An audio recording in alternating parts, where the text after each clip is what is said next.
بسم اللہ الرحمن الرحیم۔ شروع کرتا ہوں اللہ کے پاک نام سے جو بہت بڑا مہربان نہایت رحم والا ہے۔ دوستو، بہنوں، بھائیوں، بزرگوں، السلام علیکم ورحمۃ اللہ وبرکاتہ۔ ہم اپنے تاریخ اسلام کے اس چینل میں ہماری سیریل سلطان شہاب الدین غوری کو ہم بیان کر رہے ہیں، محمود غزنوی سے لے کر جلال الدین اکبر تک کی تاریخ اسلام ہے۔ آج 97 نمبر قسط ہے اس کی۔ تو دوستو، ہم بات کر رہے تھے چند واڑ کے میدانوں کی۔ جنگ میں چند واڑ کے میدانوں میں نفرتوں کے عذاب تلے ہلاکت ہو جاتی قتل گاہیں آباد ہونے لگی تھی۔ جبر کے سایہ اپنے سائے سامنے قرب کے عکس اور اپنے رابطے بڑھانے لگے تھے۔ موت پگھل کر بہتے لوہے تیز سے پھیلتے زہر اور انتقام کی بھٹی کی طرح چاروں طرف اپنا دائرہ ایک وسیع کرنے لگے تھے۔ جسم اور جان کے رابطے منقطع ہونے لگے تھے۔ قدر اور شناسائیاں، حشر اور سمانیوں کے عذاب اور احساس کی مہک خوف کے رویوں میں تبدیل ہونا شروع ہو گئی تھی۔ دائیں بائیں سے شہاب الدین، حسین خمیل، قطب الدین ایبک اور ایبا کے علاوہ دوسرے سالاروں کے حملے ایسے خطرناک، خوفناک اور بے روک تھے کہ تھوڑی ہی دیر کے بعد جے چند اور اس کے ہمنوا بھیم راج کے لشکر کی حالت بوند بوند کر ترستے پیاسوں کی طرح من کے گھور اندھیروں میں کھوئے بکھرے سپنوں اور فنا کے شعلوں کی زد میں آتے خوف، اثار اور لمحوں اور یلکان زدہ خواہشوں سے بھی زیادہ بری طرح شروع ہو گئے تھے۔ جس وقت سلطان شہاب الدین غوری، حسین خمیل، قطب الدین ایبک اور ایبا دشمنوں کے پہلوں کی طرف سے حملہ آور ہوئے، تب اپنے لشکر کے درمیانی حصوں میں جے چند اور بھیم راج بڑے فکر مند اور پریشان ہوئے۔ اس لیے نہیں کہ مسلمان تیر اندازوں نے تیر اندازی کرتے ہوئے ان کے کئی ہاتھی کو بیکار کر دیا تھا اور محاوتوں کو ہلاک کرنے کے علاوہ انگنت تیر اندازوں کا بھی خاتمہ کر دیتا، بلکہ اس لیے کہ پریشان تھے کہ مسلمان سامنے سے ہٹ کر ان کے لشکر کے پہلوؤں پر حملہ آور ہوئے تھے اور اس کے ہاتھی کسی کام کے نہ رہے تھے۔ تھوڑی ہی دیر بعد جب ایک صف سے دوسری صف، دوسری سے تیسری صف تک یہ خبریں پہنچی کہ مسلمانوں نے ہاتھیوں کی اگلی کئی صفوں پر تیر اندازی کرتے ہوئے نہ صرف چھلنی کیا ہے بلکہ انہیں آنکھوں سے بھی مرحوم کر دیا۔ محاوتوں کا بھی خاتمہ کر دیا گیا اور پچھلے ہاتھیوں کی محاوت اور تیر انداز بھی اپنے جانوں سے ہاتھ دھو بیٹھے ہیں۔ تب جے چند اور بھیم راج دونوں تفکرات کا شکار ہونا شروع ہو گئے تھے۔ اب مسلمان لشکری دائیں بائیں پہلو سے جے چند اور بھیم راج کے لشکر پر حملہ آور ہوتے ہوئے ان کی سبوں کی تعداد میں بڑی تیزی سے کمی کرنے لگے تھے۔ اور اسی لمحہ جب لشکر کے اندر یہ خبر پھیلی کہ ہاتھیوں کو مسلمانوں نے بیکار کر دیا، تو اس کے پیچھے جو تیر انداز بیٹھے ہوئے تھے وہ بھی اب کسی کام کے نہ رہے۔ تب دشمن کے لشکریوں میں بددلی پھیلنے کی پہلی وجہ تھی۔ اب جے چند کی مزید بدقسمتی کہ اسی دوران کسی منچلے مسلمان تیر انداز نے جے چند کے قریب ہو کر اسے ایسا تیر مارا کہ وہ تیر اس کے جسم کے پار ہو گیا اور جے چند ہاتھی کے ہودے سے زمین پر گر گیا۔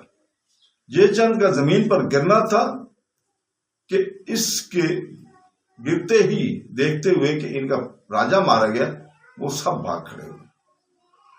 دوسری طرف یہ صورتحال بھیم راج کے لیے بھی بڑی مایوس کن تھی۔ اس بے خبری کے یہ چند تو اب اپنے ہاتھ سے گر گیا اور اس کے لشکری بھاگنے لگے، اور تب وہ ساری صورتحال کو سنبھالنے کی خاطر اپنے لشکری کو زوردار انداز میں حملہ آور ہونے کا حکم دینے ہی لگا تھا کہ اس کے اپنے لشکری بھی اگلی صفوں سے پلٹ کر پیچھے آئے اور پچھلے صفوں والے بد نظمی کا شکار ہوتے ہوئے پیچھے ہٹنے لگے۔ اس طرح بھیم راج کے لشکری بھی میدان جنگ چھوڑ کر بھاگ کھڑے ہوئے۔ اب سلطان شہاب الدین غوری، حسین خمیل، قطب الدین ایبک اور ایبا نے بھاگتے ہوئے زور و شور سے ان کا تعاقب شروع کیا اور اس تعاقب کے دوران دشمن کے لشکر کی مزید کم کیا۔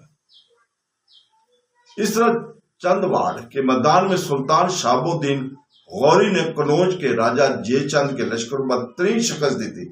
کچھ دور تک ان کا تعاقب کرنے کے بعد سلطان اپنے لشکر کے ساتھ پلٹا، دشمن کے پڑاؤ پر، اور پھر اپنے زخمی لشکروں کی دیکھ بھال میں لگ گیا تھا۔ کنوج کا راجہ جے چند وہ تیر لگنے سے بری طرح زخمی ہوا تھا اور اپنے ہاتھی سے گر گیا تھا، لیکن زخم اتنا گہرا اور مہلک نہ تھا۔ ہاتھی سے گرنے کے بعد وہ گھوڑے پر سوار ہو گیا۔ اتنی دیر تک اس کا لشکر پسپا ہونا اور بھاگنا شروع کر دیا تھا، لہذا ان کے اندر وہ بھی بھاگ کھڑا ہوا۔ اس طرح شکست کے بعد جے چند اور بھیم راج دونوں اپنی جانیں بچا کر بھاگنے میں کامیاب ہو گئے تھے۔ میدان جنگ بھیم راج تو دریائے جمنا کے کنارے دور جنوب مشرق کی انہی سرزمینوں کی چلا گیا تھا، جہاں سے وہ اپنے لشکر کے ساتھ نکل کر چندواڑ کے میدانوں کی طرف آیا تھا، جبکہ کنوج کا راجہ چندواڑ کے میدانوں سے بھاگ کر اسنی نام کے قلعے میں جا کر مسحور ہو گیا تھا۔ یہ چند کا خیال تھا کہ چندواڑ کے میدانوں میں سلطان شہاب الدین اسے علاقوں کا رخ کرے گا، اور جس طرح اس نے ترین کے میدانوں میں راجاؤں کو شکست دے کر واپس غزنی جانے کا عزم کیا لیا تھا، اسی طرح وہ بھی اس حال کو چھوڑ کر پہلے کی طرح قطب الدین ایبک کو یہاں کا والی بنا کر واپس غزنی چلا جائے گا۔ لیکن سلطان شہاب الدین غوری نے اس بار ایسا نہیں کیا۔ سلطان شہاب الدین غوری نے چند روز تک اپنے لشکروں کو سستانے کے علاوہ زخمیوں کی دیکھ بھال کرنے کے لیے چندواڑ کے میدان جنگ میں ہی پڑاؤ رکھا۔ جب اس کے زخمی لشکری کافی حد تک ٹھیک ہو گئے، تب اس نے اپنے لشکر کے ساتھ پھر مشرق کی طرف کوچ کیا۔ بھیم راج تو دور جنوب کی طرف جاتے ہوئے اپنے آپ کو محفوظ کر گیا تھا، لیکن سلطان شہاب الدین غوری نے ایک بار پھر کنوج کے راجہ جے چند کو اپنا ہدف بنانے کا ارادہ کیا۔ جے چند جو اسنی نام کے قلعے میں اس وقت قیام کیے ہوئے تھے، اس کے مخبروں نے جب اطلاع دی کہ اس پر حملہ آور ہونے کے لیے سلطان شہاب الدین غوری چندواڑ کے میدان سے کوچ کر چکا ہے، تب جے چند بڑا پریشان اور فکرمند ہوا۔ اسنی نام کا وہ قلعہ جسے وہ اپنے لیے انتہائی محفوظ اور دشمن کے لیے ناقابل تسخیر خیال کرتا تھا، وہاں بھی اس نے قیام کرنا پسند نہ کیا۔ وہ جانتا تھا کہ اگر سلطان شہاب الدین غوری نے آگے بڑھ کر اس کے قلعے کا محاصرہ کر لیا تو اس وقت تک وہ کہیں نہیں جائے گا جب تک قلعے کو فتح نہیں کرے گا، اور جے چند کا سر نہیں قلم کر دے گا۔ لہذا اپنی جان بچانے کی خاطر جے چند اسنی نام کے قلعے سے بھی نکل بھاگا۔ دوسری طرف سلطان شہاب الدین غوری برق رفتاری سے آگے بڑھتا ہوا اسنی پہنچا۔ اسے کوئی خاص مزاحمت نہ کرنی پڑی اور جے چند کے اس قلعے پر سلطان شہاب الدین غوری نے قبضہ کر لیا تھا۔ مورخین لکھتے ہیں کہ یہ قلعہ جے چند کے ہاں بڑی اہمیت کا رکھتا تھا۔ اکثر اور بیشتر جے چند اس قلعے میں قیام کرتا تھا، اور اس سے قلعے کے اندر اس نے اپنی سلطنت کی ساری دولت اور جوہرات جمع کر رکھے۔ سلطان شہاب الدین غوری جب اس قلعے میں داخل ہوا تو جس قدر دولت جے چند نے جمع کری تھی وہ ساری سلطان شہاب الدین غوری کے ہاتھ لگی۔ اب سلطان شہاب الدین کی طاقت اور قوت میں بھی اضافہ ہو چکا تھا، اور چندواڑ کے میدان میں سلطان کے ہاتھ دشمن کے 3000 ہاتھی لگے تھے چندواڑ کے میدان میں، اور پھر اسنی کے قلعے سے بے شمار جوہرات کے علاوہ دولت کے انبار بھی اسے ملے تھے۔ اس طرح اس کی عسکری اور اقتصادی حالت مضبوط اور مستحکم ہو کر رہ گئی۔ اسنی سے نکل کر سلطان شہاب الدین غوری نے اپنے لشکر کے ساتھ جے چند کے شہر کنوج کا رخ کیا تھا۔ جہاں تک قدیم شہر کنوج کا تعلق ہے تو اسے ہندوؤں کے اوتار راجہ رام چند والی کی حکومت کے بعد کنوچی نام کے ایک راجہ نے آباد کیا تھا۔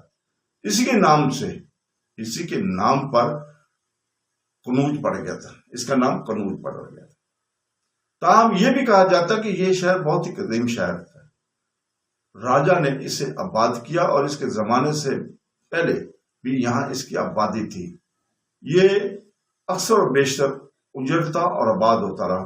یہ شہر اس وقت دریائے گنگا سے 2 کوس کے فاصلے پر تھا، لیکن برسات کے موسم میں گنگا میں سیلاب آیا کرتا تھا تو گنگا کا پانی کنوج میں پہنچ جایا کرتا تھا۔ راجا کنوجی کے بعد کہتے ہیں کہ اس شہر پر اس کا بیٹا راجا کید کا بنا۔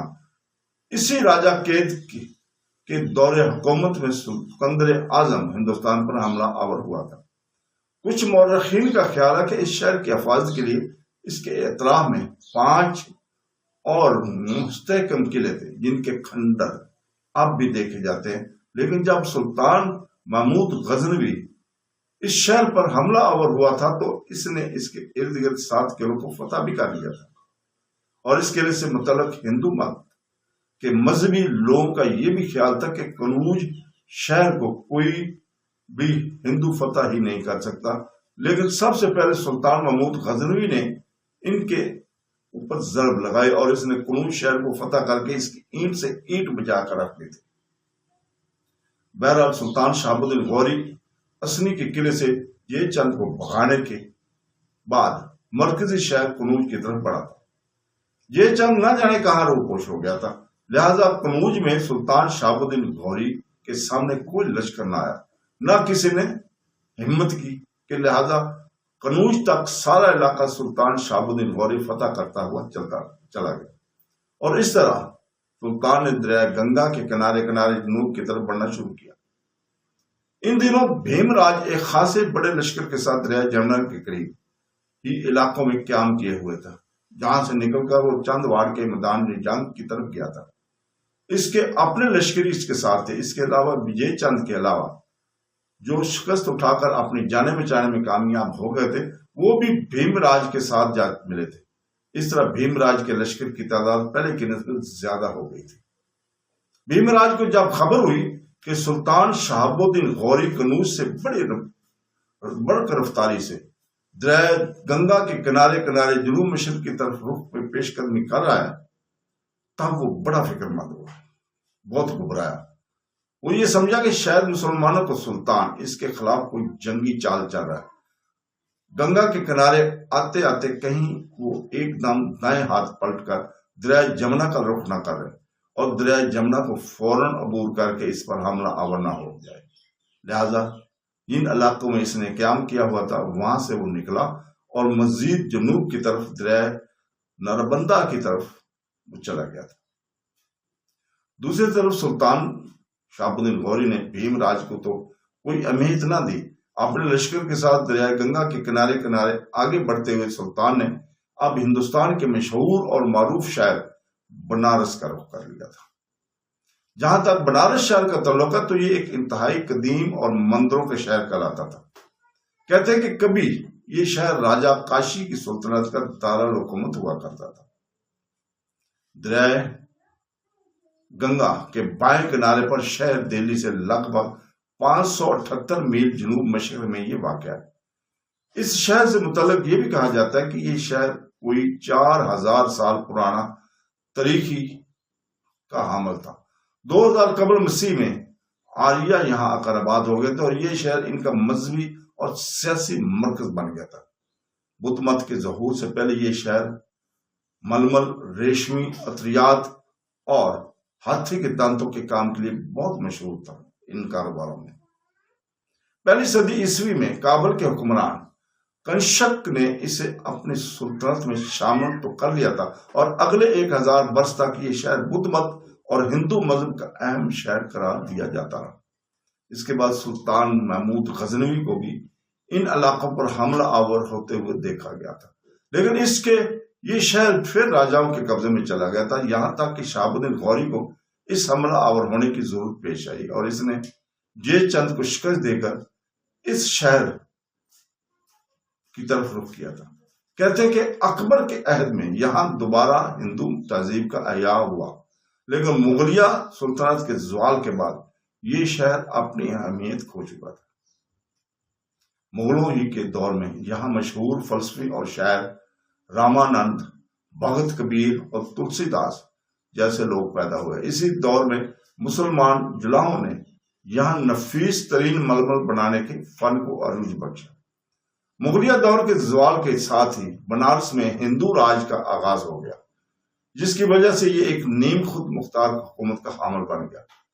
اس کے بعد اس پر راجہ بلونت سندھ کی حکومت قائم ہو گئی اور اس کے دور میں بنارس کو ایک آزاد ریاست کی حیثیت سے تسلیم کر لیا گیا۔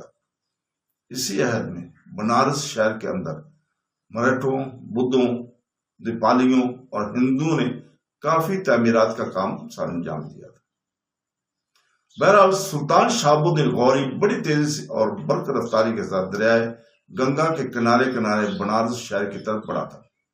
راجہ جے چند کو وہ پہلے ہی اپنے سامنے مغلوب کر چکا تھا اور اس کے سامنے سلطنت کے اکثر علاقوں پر وہ قابض بھی ہو چکا تھا، لہذا بنارس میں اس وقت کوئی اتنا بڑا لشکر نہ تھا جو سلطان شہاب الدین غوری کا مقابلہ کرتا، لہذا بنارس میں سلطان فاتح کی حیثیت سے داخل ہوا اور شہر میں اس نے قبضہ کر لیا۔ یہ پہلا موقع تھا کہ سلطان شہاب الدین غوری نے اس شہر میں لگ بھگ 1000 مندروں کو مسمار کرنے کے بعد شہر کے اندر کافی جگہ بنائی اور وہاں اس نے لوگوں کے رہنے کے لیے عمدہ مکانات تعمیر کرائے۔ بنارس شہر کو فتح کرنے کے بعد سلطان شہاب الدین غوری نے اپنے لشکر کے ساتھ یہاں قیام کر لیا تھا۔ ایک روز سلطان شہاب الدین غوری بنارس شہر میں اپنے سالاروں کے ساتھ بیٹھا کسی موضوع پر گفتگو کر رہا تھا کہ غزنی کی طرف سے اس کے پاس کچھ قاصد آئے۔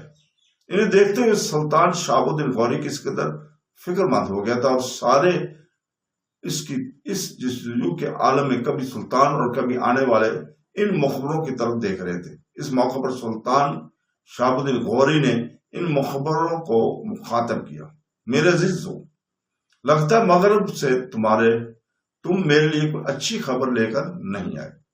آنے والے ان مخبروں میں سے ایک سلطان کو مخاطب کر کہنے لگا، سلطان محترم، آپ کا اندازہ درست ہے،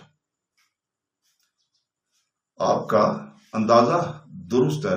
اس کے بعد مخبر نے سلطان کو توس اور سرخس شہروں کے حالات خراب ہونے کی اطلاع دی تھی۔